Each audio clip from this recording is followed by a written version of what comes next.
Hello everyone. Creator Omar Gutman actually used I will be doing Jenny's This caught me off guard because I will be doing so Jenny's unexpected. oh god. Here, I'll just play the Jenny from My Life as a Teenage Robot. I will be doing her arcade mode. Sorry I keep saying I Blue Cat Blues.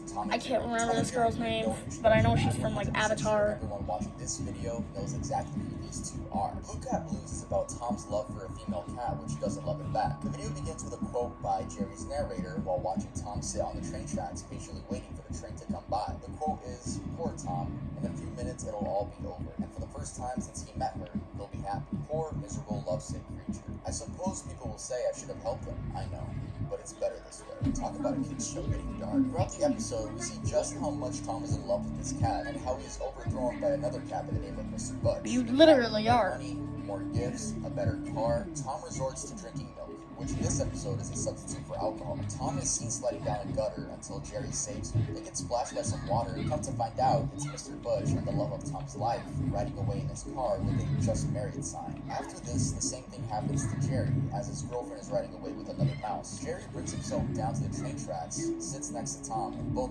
patiently wait for the train to pass by. The episode ends with the haunting horn of a train. This episode was banned by Cartoon Network and Boomerang due to its references to alcohol, and also I just want to clear up a common misconception, and that is that this is actually the finale to the series. It's not. Man's Best Friend, Ren and Stimpy. Ren and Stimpy ran on Nickelodeon from 1991 to 1996 and focused on a sociopathic chihuahua and a clueless cat. This show got away with so much shit, it's actually scary. Season 2, Episode 4 opens up with a man by the name of George Liquor adopting Ren and Stimpy at a pet store. Once he takes them home, he puts them through a bunch of rigorous tasks. Yes, I'm watching to keep up with how he wants his ideal pets to act. In one scene, he forces Stimpy to get on his couch so that he can learn how to be quote-unquote disciplined, and, well, just watch.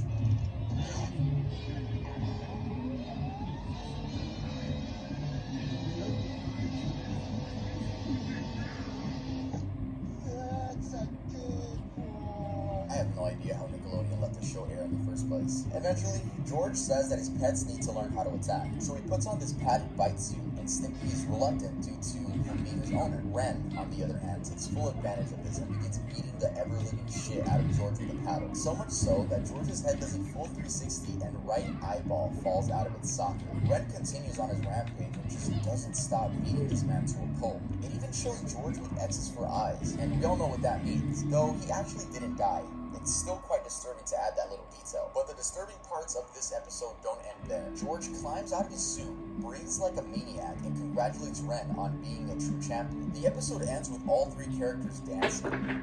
Yeah, now this episode actually never ended up airing on Nickelodeon. It was banned once they saw what it actually contained. But this episode was moved to Ren and Stimpy, a third-party cartoon. And that show was basically a revival of the original, except with very sexual. It was just a very sexual show. I mean, if the creator went from making a kids show and turning that kids show into sexual, I mean, I guess we could see where his mind was. Anyway, we could tell that this creator was trying to go with this dark humor, but it just ended up being super creepy for kids and just not the right move.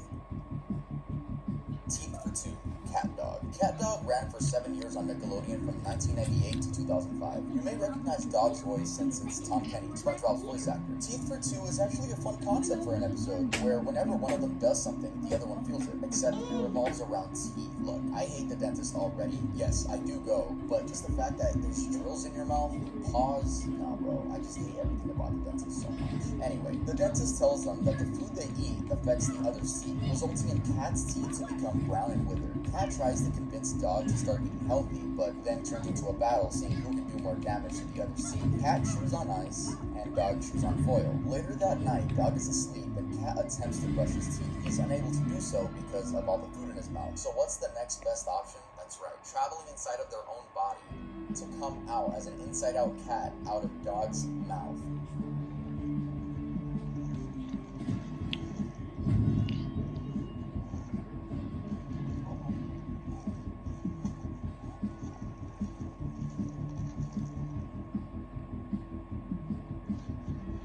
Dog screams of horror and swallows Cat back down to where he's supposed to be. Skipping to the end, they get their teeth fixed but end up getting from all the junk they ate throughout the entire episode. Never thought I'd see an inside-out cat trying to brush a dog's teeth.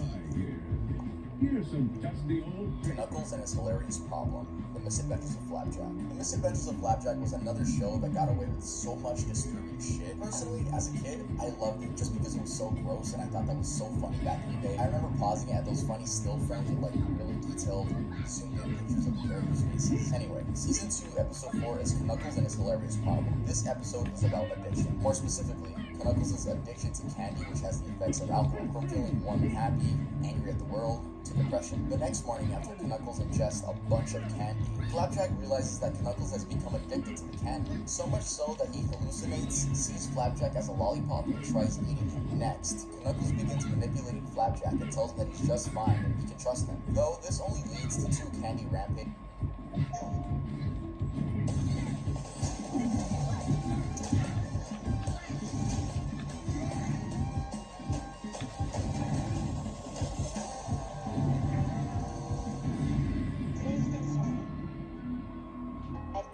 State University, you'll find different kinds of education. It's where you'll discover exciting opportunities and still feel right. Pages where he steals from homes, babies, and a gumball machine. Then we go to this depressing scene showing just how this candy addiction has left Knuckles, getting kicked out of the candy trough, being used as a doormat, and taking any bit of candy he can get, even if it's from a stranger's mouth.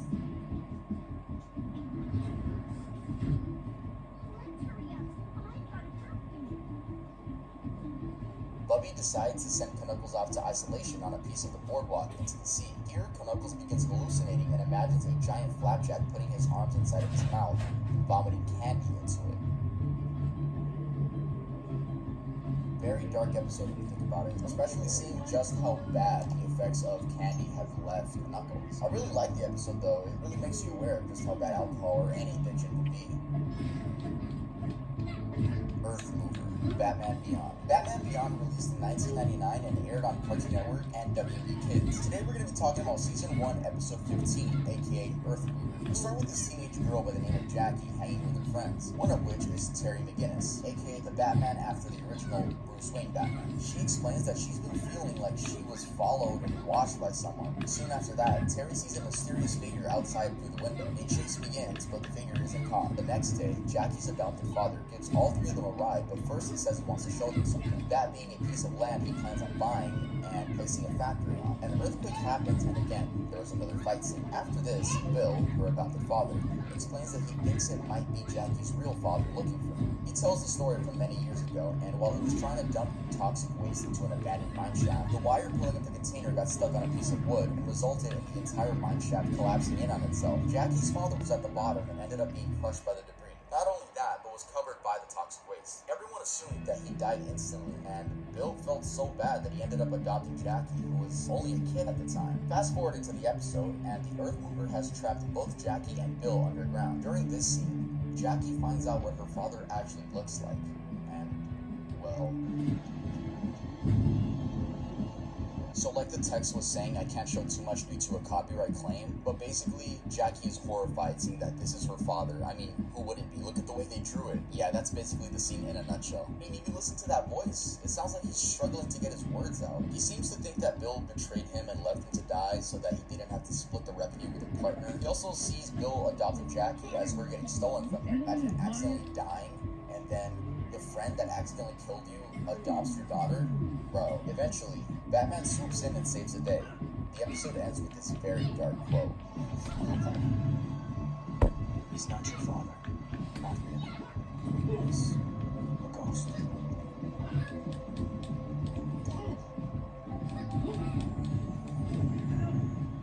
Mooch Master P. Mr. Meaty aired from 2006 to 2009 and was canceled due to a mix of low ratings and criticism from adults and vegetarians who protested against the show. Honestly, the show was very lucky it even lasted 3 years considering how ugly all the characters were. The show followed fast food workers Josh and Parker through their odd adventures. Season 1, Episode 6 begins with Parker quote-unquote mooching off of everyone and eating their food. Okay, last Josh battle, gets and then into eating a raw I'm patty. done. Then weird things start happening. like all of the food Parker is about to take a bite out of, disappear. Josh records it with the camcorder and slows down the footage. Then we see that a giant tapeworm is living inside of Parker, eating all of his food. They decide to get rid of the tapeworm the only way they know how, fishing it out of Parker's stomach. They do end up getting it out, and an Australian man comes by and says he'll buy it for his zoo, though he doesn't take it to the zoo. Instead, he swallows it whole in front of him.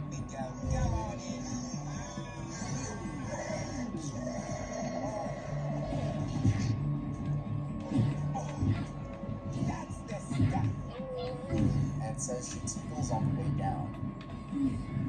Wow. King Ramses' curse / remembrance of Courage Past. Courage the Cowardly God. This list would not be complete without mentioning Courage the Cowardly God. I could go on and on about all the creepy monsters that gave kids nightmares throughout the entirety of the series, but I want to mention the one that stuck with me the most, and that's King Ramses' curse. In this episode, Eustace does not want to return a historical slab because he feels that it's worth $1 million. A person Alright, I'm done. comes over to take it back. See you guys next time.